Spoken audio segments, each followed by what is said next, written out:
Hello everyone, I'm Teresa Miller and welcome to Writing Out Loud. My guest today is John Wooley. Hi John, thanks for being here. Thank you, Teresa. Thanks for asking me. Our mutual friend Ken Jackson says that you're a natural born extrovert. I wish he'd quit telling people that. That darn Ken. That doggone Ken, yeah, he does tell people that. And yet so many people think of writers as being introverts and recluses. Are you an anomaly? No. No, I'm a Presbyterian. No, actually, I don't know. I used to be a very shy, and I'm sure that's all part of it. A lot of writers are very shy. When I was a kid, I was very, very, very shy and withdrawn, and like a lot of people who become writers, I lived in my head a lot, and I think all writers do. I think at some point, that's what makes us writers, is that we do a lot of our living goes on up there. Do you think that the fact that you're also able to overcome your shyness and connect with the people and with your family helps you be a better writer? I think, yeah, I think understanding or not understanding, but it's so much with writing. It's so many times it's the little acts. I've learned that a lot as I go along. It's not the big things that interest me in writing even anymore. It's not giant themes and rich tapestries and intergenerational sagas. It's stories of the little things, I guess the threads that bind us all together. That's why, for instance, perhaps my favorite legitimate real writer is John Steinbeck, because in things like Cannery Row and Sweet Thursday, which is my favorite one of his, he wrote about. Really, when you look at him, it's inconsequential things went on, but he invested it with such a glowing kind of sense of joy about just the human interaction and the things that happen, the small things that happen to us. Penrod's another favorite book of mine by Booth Tarkington for the same kind of reason. It's a celebration of the little things in our lives. And so I think if you open yourself up to other people and you're interested in what they are and what they do and the things that you do for one another, I think that's very important to a writer. I think that's one of the most important things to write about. Did you, at one point in your life, just become a writer, or have you always been a writer? I think I was always a writer. My grandmother was a writer. My father's mother was a writer. She was a confession story writer and a poet as well. She was with Minnesota Poets for many, many years, and it was Miriam Wooley. She also wrote for a love story for Daisy Bacon's old pulp magazine back in the 30s. Oh, wow. And so it's genetic. Well, yeah, and I guess, and I'm not sure either that or I was exposed to it at a very early age and thought it was really neat, and I'm not quite sure which it is. I knew once I realized I didn't have the talent to be a Major League Baseball player, which was very considerably earlier in my life, that this was all that I wanted to do was write for a living. And a lot of people think if you're a writer, it's kind of like a winning the lottery or the Irish sweepstakes. You either make it big or you don't make it at all. And the plain fact is that there are an awful lot of writers, most writers are in between. Most writers are neither very big nor completely anonymous. Most of us, a lot of us, are making a living writing, which is I think, a fine aspiration to have, and I feel blessed to be able to do it. You're at the Tulsa World, entertainment writer. Yes, I am. And I read your reviews, and I think that John has an easy job. I mean, he just goes to all of these entertainments and has a blast, but it's a lot harder than it seems. Well, people always, it's the whole deal. Yeah, it's one of those things at parties, Writers generally I've written books, and I write for the newspaper, so there are generally two things that you get at parties. One is, now stop me if you've heard this before, I've got a great idea for a book. Now listen, it's going to make, you write it, I'll tell you the idea, you write it and we'll split the money. That's one thing that I hear. The other thing is, you get to go to all of those concerts. And I tell people, yes, even the ones I don't want to go to, even the ones that I know going in I'm not going to like. And I'm going to have to write about it. I'm going to have to be objective. And sometimes, let's face it, it's like, James M. Cain, who's another one of my favorite writers, said that he always wrote about the wish that came true, which was a horrible concept, because every time that came through, that was what it was all about. And his books are always, just terrible things are happening. And if people who would like to see every concert that comes to town, that would quickly become just because when you have to do it. And not only do you have, it's a completely different deal. The few concerts, it's a busman's holiday, but the few concerts I go to just to watch, it's a completely different thing than having to go, having to figure out which song goes where, sing what the person's doing.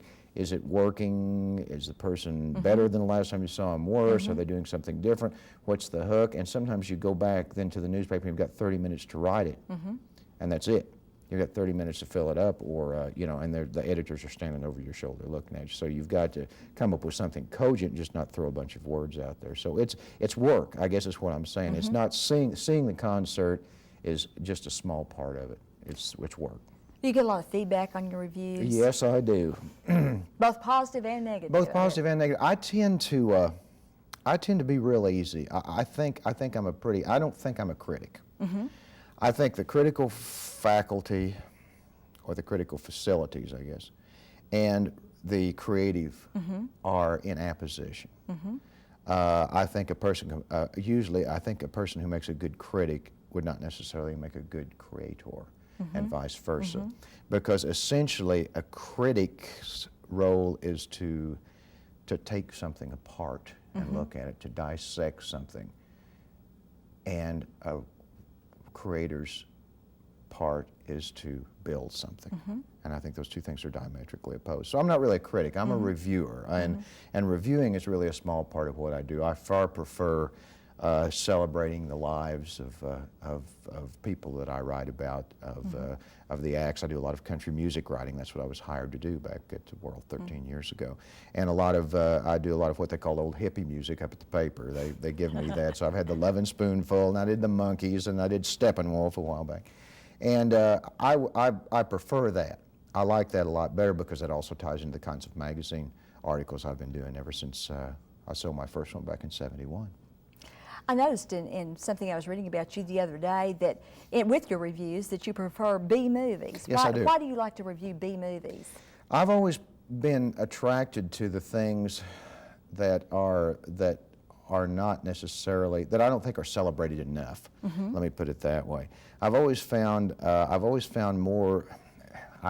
At one point, I've called it the black underbelly of the culture. That's not necessarily right. I'm talking about things like drive-in films and exploitation films. It used to be that big movies were about big ideas, you know, and big movies were a lot of hoopla, and the big studios made them, and MGM and 20th Century Fox. Well, when people were interested in those, and I've told someone I would rather see, the other day we were talking about, I said, you know, if Gone with the Wind was on one channel, and The Killer Shrews was on another, I'd watch The Killer Shrews. And I'm not sure why, but I've always had an attraction to the smaller, the uncelebrated, the weirder things in life. And I wrote a book, as a matter of fact, in 1992, 3, whatever it was, a Hot Schlock Horror, which was about drive-in horror films. And it fascinates me. Maybe it hit me at the right time. I grew up with horror movies and low-budget movies. And when my own movie was made here in Tulsa in 1991, that was the same things that I had seen in the best B movies was what I tried to get into that film. The idea of intriguing characters, of snappy dialogue, stuff that didn't rely on pyrotechnics and car chases and things blowing up and that kind of thing. I'm not interested in that. I was more interested in trying to tell a story that could appeal to everybody, that was a story based on character, dialogue, and interesting events. Of course, it was torpedoed because it got rewritten out in Hollywood, and it wasn't a very good film, as it turned out. But well, and we should mention the name of the film. I think you want to mention it. Don't you? Yes, and the so far forlorn hope we'll see any royalties, but it came out on TV as Dan Turner Hollywood Detective. It was a made-for-TV movie. It starred Mark Singer, the guy that played the Beastmaster. Sure. Tracy Scoggins from, what was that? Was it Flamingo? Not Flamingo Road. It was the Colbys, that TV series. Artie Johnson was in it. He was being Laugh in. And Paul Bartel and Clu Gulager, my friend from, of course, a great actor from Tulsa. And his wife, Miriam Burden-Ethery. We had a great cast. And it is in video stores under the title of The Raven Red Kiss-Off, which I do want to tell your viewers was not my idea. Okay, well, we will remember that. Yes, please do. We know you're also interested in country music. Yes. You'd mentioned that. What is it about country music, John, that appeals to you? Because you come to that as a fan as much as a reviewer, I think. You know, I do. Country music's changed so much even since I got into the business, which I came to the Tulsa world in 1983, I believe. And I'd done some country, some music, some disc jockey work here in Claremore. As a matter of fact, when KWPR was in Claremore, I'd been a disc jockey to support my writing habit there for a couple of years. Kathy Mattea, who is one of the great ones I think working right now, has said that country music is the expression, country music today is the expression of what it means to be a grown-up in America. Bruce Johnston of the Beach Boys told me once that if the Beach Boys ever decided to try and come back on the charts, it would have to be in country music because it's the last kind of music left in which the lyric is the most important thing rather than the groove, which in other music it's the groove and the beat and all of that. To me, it's an honest expression of emotion, and it's also, I find that I kind of like the values espoused in country music. What did they used to say? It was, someone once said that country music was the honky-tonk music, they said, was the howl of abandon followed by the wail of regret. And there's a lot of honesty in that kind of music, and it's very, I didn't have that kind of an upbringing at all. I grew up in Chelsea. I lived in Chelsea ever since I was 5 years old, so I was a town kid, and really my uncle had Bob Wills music, which is not country. It's Western swing, which is a completely, I mean, an amalgam of so many different things. But country music, I think right now it's kind of, and I don't want to sound corny about it or make it any more important than it is, but country music has a lot of values that I think are kind of important, and maybe it's because they're middle class values, the kind of values I grew up with, small town values, but there's a lot of things, just what we were talking about the connections between people, the celebration of small moments that I'm not sure you're finding anywhere else right now. You know, talking about the people connection, you mentioned some of your celebrity interviews with the Monkees, and boy, I would have loved to have met the Monkees. What are some of your favorite celebrity interviews that you've done? Oh boy, I'll tell you, just recently, I've done hundreds, honestly. And once again, it's kind of like that Killer Shrews deal, the ones that really, I'll tell you the one of all of them that intimidated me in the years that I've been doing this. I've only been really in awe one time of any celebrity, almost Johnny Cash, because he's very much larger than life and very nice guy, got that voice, you know, and he's, hello, young man. But the guy that really did it for me was John Carradine. And I grew up, as I say, I was a huge monster movie fan, a huge monster movie fan. Carradine came to town to shoot a film for the same people who did Dan Turner, Christopher and Linda Lewis, who you know. And they were doing a film called Revenge with Patrick Wayne and John Carradine. They were shooting it in Tulsa.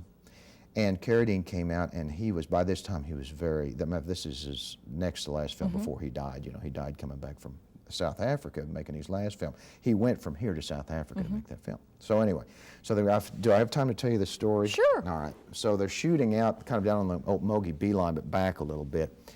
By this pond. And you know, a movie set, you know, people are doing all kinds of different things. There's some over here doing makeup, and there's some over here working, and there are little piles, and it's night, and they've got, this is about a dog worshiping cult in Tulsa, the cult of Caninus, all right? So John Carradine is the high priest. Well, they bring him in this pickup, extended cab pickup, and they open the door, and here comes this little old weazened man, kind of bent over, and he had terrible arthritis, and his hands were all bent back, and he was so frail and fragile, and I saw him, my heart just went out. And they're helping him down, and he's kind of going down, and he goes down toward the pond, and they put this robe on him, and Christopher, who's directing, says, Mr. Carradine, would you like to run through this scene? And Carradine nods. Well, at this point, he had his dialogue on big, giant cue cards, all right, real tall, and he would just read them. And so I said yes, and I was just feeling so terrible. It was just awful to see John Carradine, my hero, from you know, he was Dracula in Horror of Dracula, and he was I mean, and Casey and Grapes of Wrath, and just my hero. Well, he nods his head, and they say, all right, go ahead and start rehearsal, and John Carradine starts saying his, I have come from, and his voice is exactly the same as it was in the 40s. And everybody around stops what they're doing, and it's just like they're magnetized, and everybody starts moving in just as he's talking with that Shakespearean thing going, and he's going like, and he's telling this, and I have come, and at the end, everybody had just formed a semicircle, just watching, saying nothing in awe, and at the end, he just drops back down like this, and everyone just applauded. Oh. And it was just, and later on, I managed to meet him in his motorhome, and all I could say was, Mr. Carradine, you know, and it's, you know, it was like I was 8 years old again. Yeah. It was great. Did you ever have someone who you had looked up to, and then it turned out that the interview changed your opinion of the person? You don't have to give the names, but does that happen sometimes? Valerie Perrine is the only one. In 13 years. I really always liked Valerie Perrine. I'd seen her in playing Montana Wildhack in the Kurt Vonnegut movie Slaughterhouse-Five. And I just thought she was the greatest thing in the world, and she was a terrible, terrible interview. You know, she's our biggest fan of this show. She never misses Writing Out Loud. Valerie, we love you, but clean up your act. John, stick around. We're going to take a brief break, and we'll be back with more celebrity insights. We'll be back in a minute with more Writing Out Loud.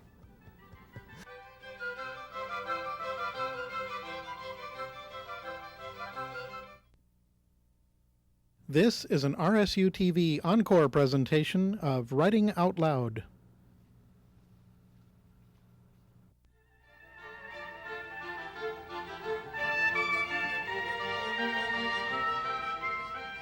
Hello everyone, I'm Teresa Miller and welcome back to Writing Out Loud. I'm visiting with John Wooley. We were just talking about Valerie, and coincidentally during the break she called. Did she call up? Called just to send her good wishes. I see. Well, I figure she might be looking for a job. You know, I haven't seen her in much lately. No, she wasn't on the show. One of these days we'll work her in, but right now we're just booked. I said John's here today. That's right. John, you do so many different kinds of writing. Is it hard for you to focus when you're doing the newspaper writing, you're writing nonfiction, you're writing horror novels, comic books, you name it, you're writing it. Is it hard to be split so many different ways? No, it's not. I've always said it all comes out of the same head, and it's just kind of what you're interested in doing. And I have my time budgeted such that try and have about 2 hours before I go to the paper every day, and I write at home in that time. Unfortunately, it means getting up early, which the older I get, the less I like that. But and you're able, with 10 hours a week, you're able to turn out quite a little bit of stuff. So I just block it out, and I know, like for instance, I'm working on a magazine story now. It has to be done by Tuesday. After that, I'm rewriting a script synopsis that I've been doing for trying to get a movie going. Then we'll do that, and then I've got another story. So I've got it, as long as you get it out and you get discipline. I mean, discipline is really the key, isn't it? I mean, you know that, all writers know that. I know that, but I don't always practice it. It's easy to talk about. You know, I used to teach writing, Teresa. As a matter of fact, I taught it here when it was Claremore College, and received a Thunder Award, as a matter of fact. Oh my goodness! Back when Angie Jackson was the head of community services here. Right. And that was before I sold my first book, and I knew everything about it. Now I've sold 4 books and a couple of 300 articles and short stories and things since then, and I realize I know nothing except I know 2 things. I know that you have to try and do it every day. You can take off the weekend if you want to, but you have to try and do it in the same place every day, if you can, at the same time. And I know that it boils down to one equation, and the equation is you wear them down or they wear you down. That's, well put. That's it. I mean, that's like, 2-minute university. I used to know a lot of other stuff about writing. That's all I know about it now. It really is. One area you work in is horror novels. Yes. Why do you like to scare people and be scared? You know, that's a very good question. My mother has a theory. My father died when I was very young. I was 4 when my father died. And my mother's long held the theory that I got into horror at a very early age, and she has long thought that was my way of dealing with death at the time, because in horror fiction, you face death and you generally triumph over it. And so maybe it's just a psychological thing with me. I don't know. But on the other hand, everybody likes to be scared. I don't know if it. Well, now that's not true. I don't. Well, see, my kids don't either. They're a great disappointment to me. They'll watch. They don't like horror movies. Neither one of my children. You know, when I was, I have a 12-year-old boy and a 9-year-old boy, and the 9-year-old boy likes to read horror. But you know, when it comes down to actually watching horror things, they're not crazy about it. And does that mean they're more well-adjusted? I don't know. But I know that horror, A lot of people don't like horror. I know that some people just, they're not interested in being scared, and I can understand. I can understand that. I've always been attracted to the literature. And maybe your mother's right. Maybe the horror is the metaphor for loss It that you're dealing it may with. indeed be. I know in our last book, Ron Wolf and I wrote Death's Door, which came out in '92, I believe. It's a combination. It's a horror book, but it also, I think, reflects, as I came back to the church in my, probably in my 30s, got involved with the church again. And that whole system, and in Death's Door, the two of those things kind of come together, I think, because I'm not saying that horror is a replacement for having religion in your life, but I think the two things, in a way, have a lot to do with one another. They have to do with the mysteries of what lies beyond the grave, and they have to do with all of those kinds of things. So, yeah. And then on the other end of the spectrum, you write comic books. Yes. Yes. Tell us about comic books. Why comic books? Because I liked comic books when I was a kid, and I continued to like comic books, and it was a way, there are certain things you can do in comic books that you can't do in any other medium. That's true of really all the media. I mean, there are things that you can do in the movies you can't do in a book, and vice versa. I was just talking to a friend of mine out on the coast who's a cartoon director, and he tells me that there are things that you can do in cartoons that you can't do in live action, and vice versa. So that particular form was just a good way of putting forth some of the ideas that I had that wouldn't work, that might work as a movie, but nobody's going to give me $5 million to do that at this point in my life, and that wouldn't work as prose. What do you think about some of the movies that have been based on comic book heroes? I think that most of the movies based on comic book heroes have not been good, because I think that at its basic, I mean, it's most basic, and people can argue about this, but until somebody shows me differently, comic books still are in many ways a children's medium, even though this has changed very, very much in the past 20 years. But there still has to be a sense of wonder. I still like that sense of wonder idea. I like the awe. I like it to be possible to have awe, and it seems to me that they just don't get it. Now, I shouldn't probably say that because I don't watch a lot of new big blockbuster movies. They don't interest me, just like most television doesn't interest me. My mind just wanders, and I'm just not interested, and I don't know why. But the ones that I know about, some have been more successful than others. But I don't quite understand it. It's almost, I think there's a part of me that kind of resents it, because it's like the major studios, and this is something I've been tub thumping about for a while, the major studios have co-opted everything that the B and the Z picture studios did back in the 60s or 70s, pumped them up with millions and millions of dollars, put stars in them, done a lot of special effects, but they're still B pictures. And something that works as a B picture doesn't work for me as a big budget studio. There's something very cynical and sort of heartless about that. That it's not, the big studios are not big pictures anymore. The big studios are dressed up, low budget drive-in pictures.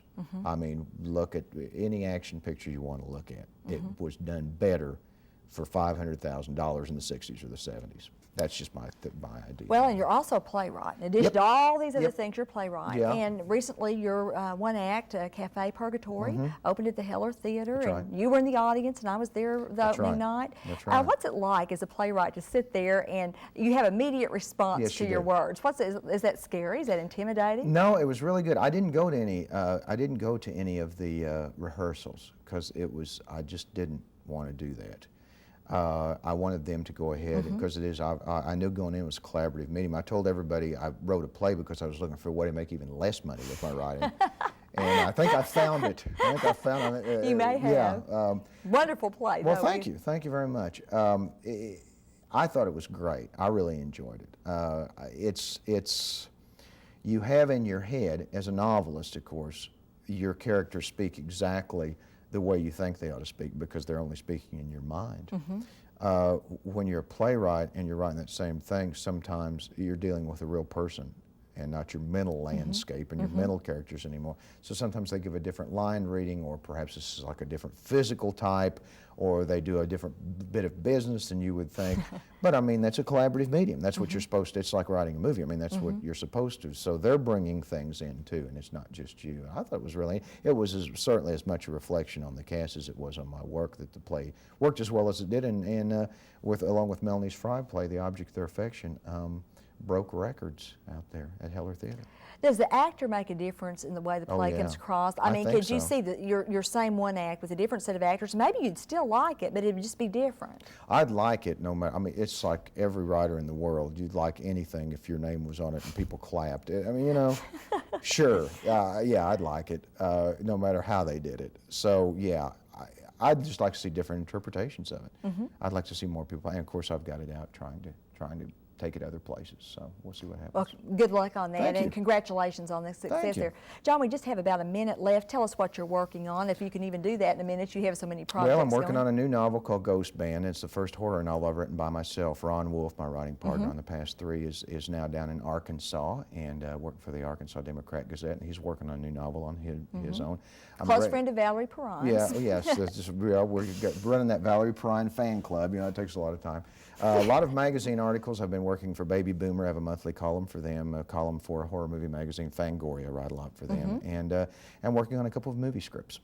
Do you review your own work? I mean, I know you don't in the paper, but are you when you finish a product like your play, are you mentally reviewing it? No, I don't have those faculties. Dennis King, whom you know, and who's a wonderful, probably one of the best critics in the nation. Right. Movie critics, I think is a great critic. I'm not a great critic, I'm just a reviewer. I'm mostly a writer. Do you read reviews of your work? Yes. And do you agree with them? No. Almost never. We got some scathing reviews on our first novel back in the 80s, Old Fears. Just absolutely horrible, and I've never quite gotten over those and I really learned what moral weight words have and the value of each of what you say in print, and I think that's affected me because I've worked that side of the street.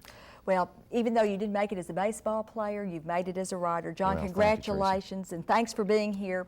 Thank all of you for joining us on Writing Out Loud.